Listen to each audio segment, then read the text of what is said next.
A brief introduction to interoception. Interoception may sound like something out of the science fiction movie, but actually it is a sense that most of us have, or at least have the capacity to develop, just like the senses of sight, touch, smell, taste, and sound.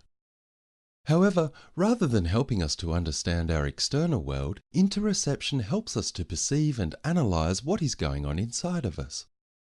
It may not be as well known as the other senses, but interoception plays a major role in keeping us healthy and functioning.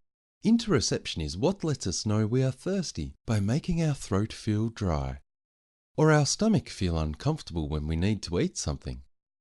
A person with a strong sense of interoception will also be aware when they feel too hot or too cold, whereas someone with underdeveloped interoception might even wear a thick woolen jumper on a hot day because they simply do not feel hot. Students with underdeveloped interoception may need to be told to remove their jumper rather than being asked if they are too hot. Interoception also has an important role in making us able to correctly identify and control our emotions.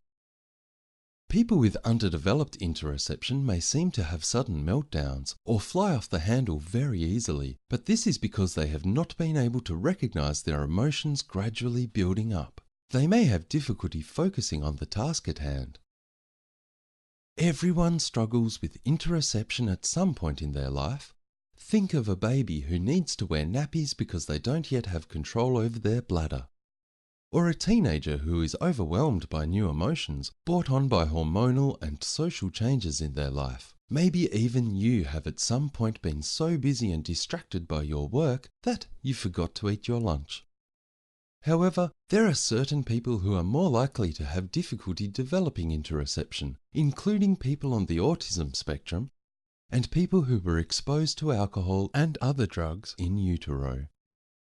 Often, these students are labelled as naughty, disruptive, or willfully disengaged in the classroom. However, this behaviour is often indicative of a poor sense of interoception. If we look at this behaviour as a form of communication, seek to understand its purpose, and help students develop the skills to cope, we can improve classroom performance, social participation, and forge a positive path for students far into their future.